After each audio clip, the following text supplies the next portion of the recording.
Cuentos de amor, de locura y de muerte, de Horacio Quiroga, con voz por Laura Malfoy. Los Mensú.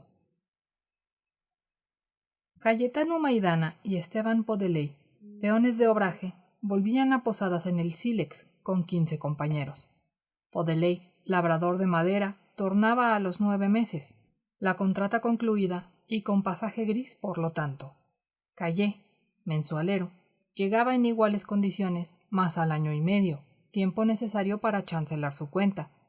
Flacos, despeinados, en calzoncillos, la camisa abierta en largos tajos, descalzos como la mayoría, sucios como todos ellos, los dos Mensú devoraban con los ojos la capital del bosque, Jerusalén y Gólgota de sus vidas. 9 meses allá arriba, año y medio, pero volvían por fin, y el hachazo aún doliente de la vida del obraje era apenas un roce de astilla ante el rotundo goce que olfateaban allí. De 100 peones, solo 2 llegan a posadas con haber. Para esa gloria de una semana a que los arrastre el río aguas abajo cuentan con el anticipo de una nueva contrata. Como intermediario y coadyuvante, espera en la playa un grupo de muchachas alegres de carácter y de profesión, ante las cuales los Mensú, sedientos, lanzan su ¡ay-jú! De urgente locura. Cayé y Podeley bajaron tambaleantes de orgía pregustada, y rodeados de 3 o 4 amigas se hallaron en un momento ante la cantidad suficiente de caña para colmar el hambre de eso de un Mensú. Un instante después estaban borrachos y con nueva contrata sellada. ¿En qué trabajo? ¿En dónde?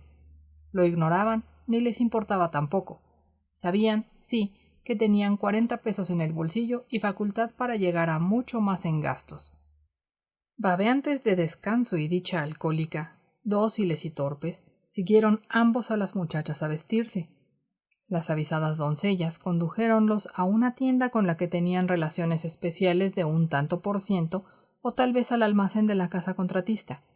Pero en una u otro, las muchachas renovaron el lujo detonante de sus trapos, anidáronse la cabeza de peinetones, ahorcáronse de cintas, robado todo con perfecta sangre fría al hidalgo alcohol de su compañero, pues lo único que el Mensú realmente posee es un desprendimiento brutal de su dinero.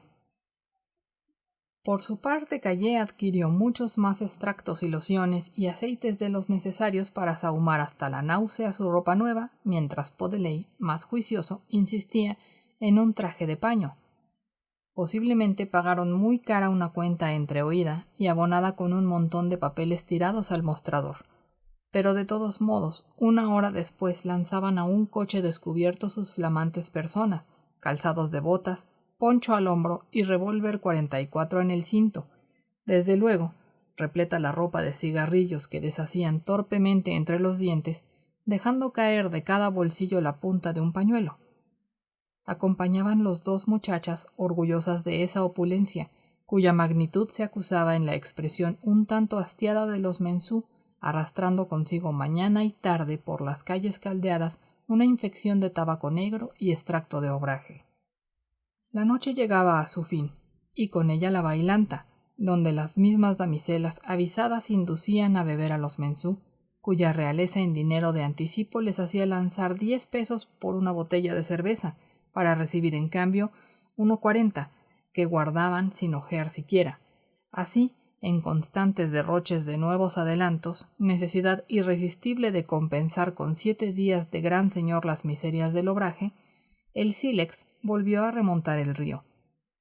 Cayé llevó compañera y ambos, borrachos como los demás peones, se instalaron en el puente, donde ya 10 mulas se hacinaban en íntimo contacto con baúles, atados, perros, mujeres y hombres. Al día siguiente, ya despejadas las cabezas, Podeley y Cayé examinaron sus libretas. Era la primera vez que lo hacían desde la contrata. Cayé había recibido 120 en efectivo y 35 en gasto, y Podeley 130 y 75 respectivamente. Ambos se miraron con expresión que pudiera haber sido de espanto, si un Mensú no estuviera perfectamente curado de ese malestar. No recordaban haber gastado ni la 1/5 parte. —Añá —murmuró Cayé—, no voy a cumplir nunca. y desde ese momento tuvo sencillamente como justo castigo de su despilfarro la idea de escaparse de allá. La legitimidad de su vida en Posadas era, sin embargo, tan evidente para él que sintió celos del mayor adelanto acordado a Podeley. «Vos tenés suerte», dijo. «Grande tu anticipo».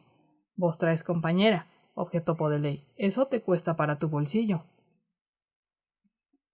Callé miró a su mujer, y aunque la belleza y otras cualidades de orden más moral pesan muy poco en la elección de un mensú, quedó satisfecho. La muchacha deslumbraba, efectivamente, con su traje de raso, falda verde y blusa amarilla, luciendo en el cuello sucio un triple collar de perlas, zapatos Luis XV, las medias brutalmente pintadas y un desdeñoso cigarro de hoja bajo los párpados entornados. Callé consideró a la muchacha y su revólver 44. Era realmente lo único que valía de cuanto llevaba con él. Y aún lo último corría el riesgo de naufragar tras el anticipo, por minúscula que fuera su tentación de tallar. A 2 metros de él, sobre un baúl de punta, los mensú jugaban concienzudamente al monte cuanto tenían. Callé observó un rato riéndose, como se ríen siempre los peones cuando están juntos. Sea cual fuere el motivo, se aproximó al baúl, colocando una carta y sobre ella 5 cigarros. Modesto principio, que podía llegar a proporcionarle el dinero suficiente para pagar el adelanto en el obraje y volverse en el mismo vapor a Posadas a derrochar un nuevo anticipo. Perdió los demás cigarros, perdió 5 pesos, el poncho, el collar de su mujer, sus propias botas y su 44. Al día siguiente recuperó las botas, pero nada más, mientras la muchacha compensaba la desnudez de su pescuezo con incesantes cigarros despreciativos. Podeley ganó, tras infinito cambio de dueño, el collar en cuestión y una caja de jabones de olor que halló modo de jugar contra un machete y media docena de medias, quedando así satisfecho. Habían llegado, por fin. Los peones treparon la interminable cinta roja que escalaba la barranca desde cuya cima el sílex aparecía mezquino y hundido en el lúgubre río.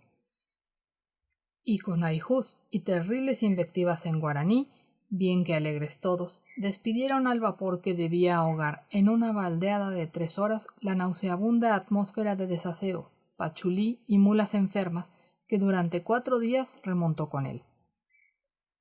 Para Podeley, labrador de madera, cuyo diario podía subir a 7 pesos, la vida de obraje no era dura.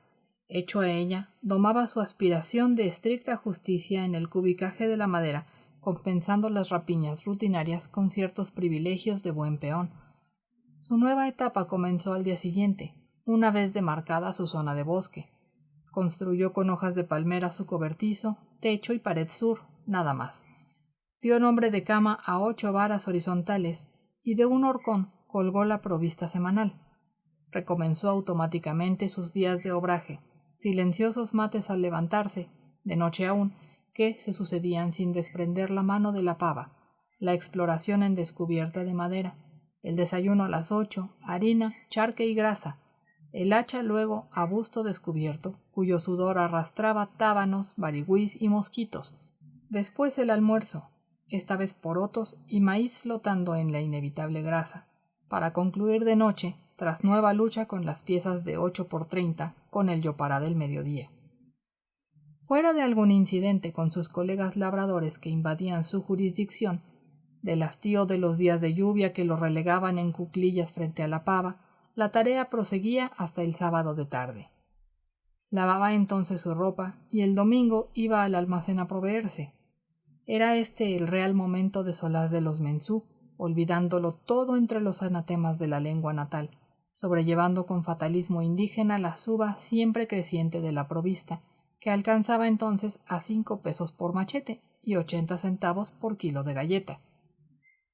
El mismo fatalismo que aceptaba esto con un añá y una riente mirada a los demás compañeros le dictaba, en elemental desagravio, el deber de huir del obraje en cuanto pudiera. Y si esta ambición no estaba en todos los pechos, todos los peones comprendían esta mordedura de contrajusticia que iba, en caso de llegar, a clavar los dientes en la entraña misma del patrón. Este, por su parte, llevaba la lucha a su extremo final, vigilando día y noche a su gente y en especial a los mensualeros. Ocupábanse entonces los mensú en la planchada, tumbando piezas entre inacabable gritería, que subía de punto cuando las mulas, impotentes para contener la alzaprima que bajaba a todo escape, rodaban unas sobre otras dando tumbos, vigas, animales, carretas, todo bien mezclado. Raramente se lastimaban las mulas, pero la algazara era la misma. Callé, entre risa y risa, meditaba siempre su fuga. Harto ya de revirados y yoparás, que el pregusto de la huida tornaba más indigestos, deteníase aún por falta de revólver, y ciertamente ante el Winchester del capataz. Pero si tuviera un 44. La fortuna llególe esa vez en forma bastante desviada. La compañera de Callé, que desprovista ya de su lujoso atavío lavaba la ropa a los peones, cambió un día de domicilio. Callé esperó 2 noches y a la tercera fue a casa de su reemplazante, donde propinó una soberbia paliza a la muchacha. Los 2 mensú quedaron solos charlando, resultas de lo cual convinieron en vivir juntos, a cuyo efecto el seductor se instaló con la pareja. Esto era económico y bastante juicioso, pero como el mensú parecía gustar realmente de la dama, cosa rara en el gremio, Callé ofreciósela en venta por un revólver con balas que él mismo sacaría del almacén. No obstante esta sencillez, el trato estuvo a punto de romperse, porque a última hora Callé pidió que se agregara 1 metro de tabaco en cuerda, lo que pareció excesivo al mensú. Concluyóse por fin el mercado, y mientras el fresco matrimonio se instalaba en su rancho, Callé cargaba concienzudamente su 44 para dirigirse a concluir la tarde lluviosa tomando mate con aquellos. El otoño finalizaba, y el cielo, fijo en sequía con chubascos de 5 minutos, se descomponía por fin en mal tiempo constante, cuya humedad hinchaba el hombro de los mensú. Podeley, libre de esto hasta entonces, sintióse un día con tal desgano al llegar a su viga que se detuvo, mirando a todas partes qué podía hacer. No tenía ánimo para nada, volvió a su cobertizo, y en el camino sintió un ligero cosquilleo en la espalda. Sabía muy bien qué era aquel desgano y aquel hormigueo a flor de estremecimiento. Sentóse filosóficamente a tomar mate, y media hora después un hondo y largo escalofrío recorrióle la espalda bajo la camisa. No había nada que hacer.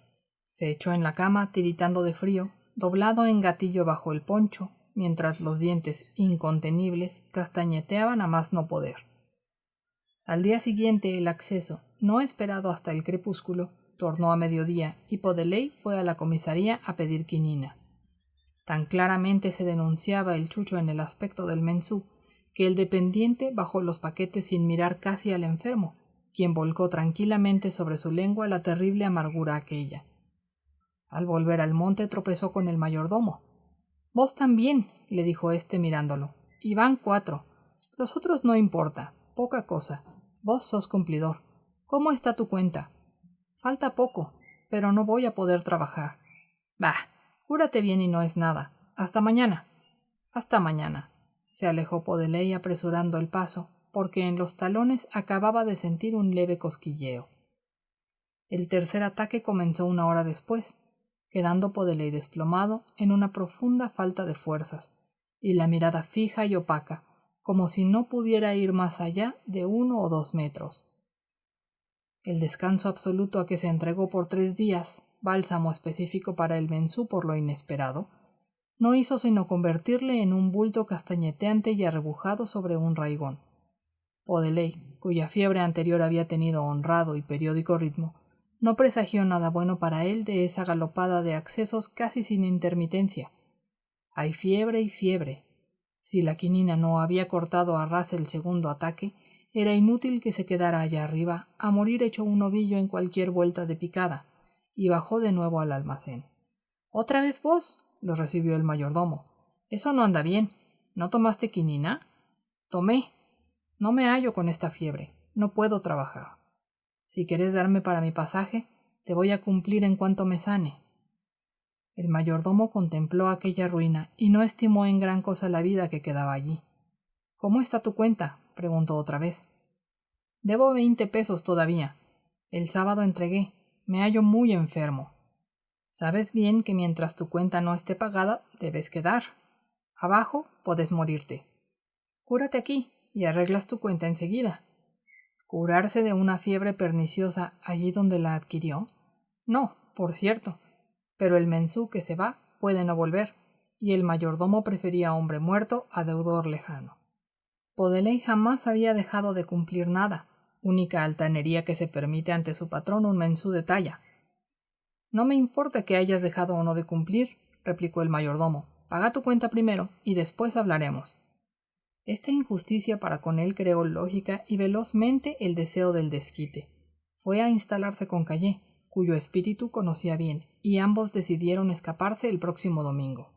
«Ahí tenés», gritóle el mayordomo esa misma tarde al cruzarse con Podeley. «Anoche se han escapado 3. Eso es lo que te gusta, ¿no? Esos también eran cumplidores, como vos, pero antes vas a reventar aquí que salir de la planchada. Y mucho cuidado, vos y todos los que están oyendo. Ya saben». La decisión de huir y sus peligros, para los que el mensú necesita todas sus fuerzas, es capaz de contener algo más que una fiebre perniciosa. El domingo, por lo demás, había llegado, y con falsas maniobras de lavaje de ropa, simulados guitarreos en el rancho de tal o cual, la vigilancia pudo ser burlada, y Podeley y Callé se encontraron de pronto a 1000 metros de la comisaría. Mientras no se sintieran perseguidos, no abandonarían la picada. Podeley caminaba mal, y aún así... La resonancia peculiar del bosque trájoles, lejana, una voz ronca. «¡A la cabeza! ¡A los 2!» Y un momento después surgían de un recodo de la picada el capataz y 3 peones corriendo. La cacería comenzaba.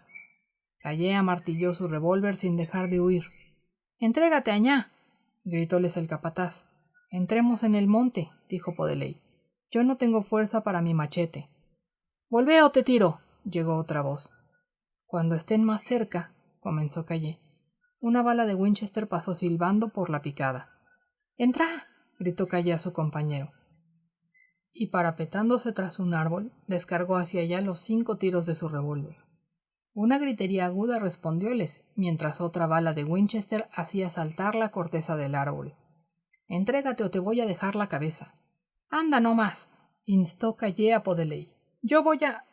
Y tras una nueva descarga, entró en el monte.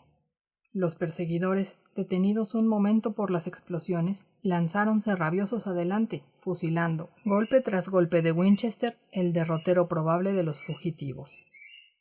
A 100 metros de la picada y paralelos a ella, Callé y Podeley se alejaban, doblados hasta el suelo para evitar las lianas. Los perseguidores lo presumían, pero como dentro del monte el que ataca tiene 100 probabilidades contra una de ser detenido por una bala en mitad de la frente, el capataz se contentaba con salvas de Winchester y aullidos desafiantes. Por lo demás, los tiros cerrados hoy habían hecho lindo blanco la noche del jueves. El peligro había pasado. Los fugitivos se sentaron rendidos. Podeley se envolvió en el poncho y, recostado en la espalda de su compañero, sufrió en 2 terribles horas de chucho el contragolpe de aquel esfuerzo. Prosiguieron la fuga, siempre a la vista de la picada, y cuando la noche llegó, por fin acamparon. Callé había llevado chipas y Podeley encendió fuego. No obstante los 1000 inconvenientes en un país donde, fuera de los pavones, hay otros seres que tienen debilidad por la luz, sin contar los hombres. El sol estaba muy alto, ya cuando a la mañana siguiente encontraron el riacho, primera y última esperanza de los escapados. Callé cortó 12 tacuaras sin más prolija elección, y Podeley, cuyas últimas fuerzas fueron dedicadas a cortar los hicipós, tuvo apenas tiempo de hacerlo antes de enroscarse a tiritar. Callé, pues, construyó solo la jangada, 10 tacuaras atadas longitudinalmente con lianas, llevando en cada extremo una atravesada. A los 10 segundos de concluida se embarcaron. Y la angadilla, arrasada a la deriva, entró en el Paraná. Las noches son en esa época excesivamente frescas, y los 2 mensú, con los pies en el agua, pasaron la noche helados, uno junto al otro. La corriente del Paraná, que llegaba cargado de inmensas lluvias, retorcía la jangada en el borbollón de sus remolinos y aflojaba lentamente los nudos de hicipó. En todo el día siguiente comieron 2 chipas, último resto de provisión que Podeley probó apenas. Las tacuaras taladradas por los tambús se hundían y al caer la tarde la jangada había descendido a 1/4 del nivel del agua. Sobre el río salvaje, encajonado en los lúgubres murallones del bosque, desierto del más remoto ¡ay! Los 2 hombres, sumergidos hasta la rodilla, derivaban girando sobre sí mismos, detenidos un momento inmóviles ante un remolino, siguiendo de nuevo, sosteniéndose apenas sobre las tacuaras casi sueltas que se escapaban de sus pies en una noche de tinta que no alcanzaban a romper sus ojos desesperados. El agua llegábales ya al pecho cuando tocaron tierra. ¿Dónde? No lo sabían. Un pajonal, pero en la misma orilla quedaron inmóviles, tendidos de vientre. Ya deslumbraba el sol cuando despertaron. El pajonal se extendía 20 metros tierra adentro, sirviendo de litoral a río y bosque. A media cuadra al sur, el riacho Paranaí, que decidieron vadear cuando hubieran recuperado las fuerzas. Pero éstas no volvían tan rápidamente como era de desear, dado que los cogollos y gusanos de tacuara son tardos fortificantes. Y durante 20 horas la lluvia cerrada transformó al Paraná en aceite blanco y al Paranaí en furiosa avenida. Todo imposible. Odeley se incorporó de pronto chorreando agua, apoyándose en el revólver para levantarse y apuntó a Calle. Volaba de fiebre. ¡Pasa! ¡Añá!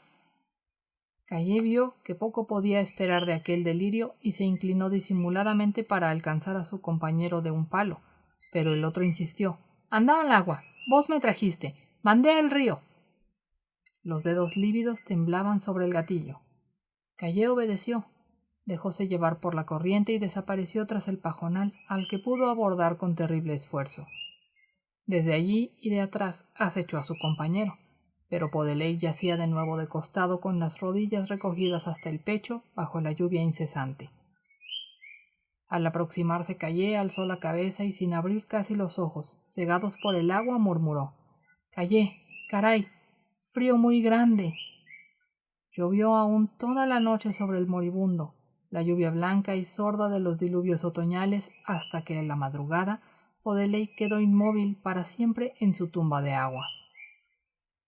Y en el mismo pajonal, sitiado 7 días por el bosque, el río y la lluvia, el mensú agotó las raíces y gusanos posibles, perdió poco a poco sus fuerzas hasta quedar sentado, muriéndose de frío y hambre, con los ojos fijos en el Paraná.